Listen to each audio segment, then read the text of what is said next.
lalo nating tibayan ang panghahawak natin sa ating Panginoong Diyos. Iglesia ni Cristo tayo. Totoo ang Diyos natin sa loob ng iglesia. Yung mga pangako niya, gagawin niya sa atin bilang mga hinirang niya. Kaya sa Kanya tayo manghawak. Sa Kanya tayo humingi ng gabay. Sa Kanya tayo humingi ng tulong. At pagka tayo napangunahan ng ating Panginoong Diyos, siyang magiging kublihan natin at depensa. Siya ang magliligtas sa atin sa lahat ng uri ng kapahamakan. Gusto ng Diyos tayo sumusulong.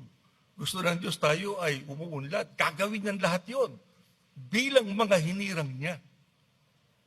Ang tanong, mga kapatid, kailan ba natin tinatanggap yung pagtuturo niya? Yung kanyang pagtatagubilin, yung kanyang paggabay? Kailan, mga kapatid?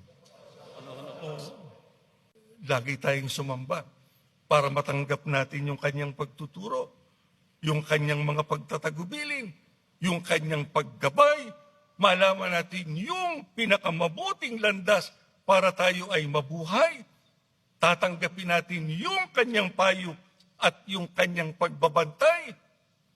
Hindi tayo mapapahamak.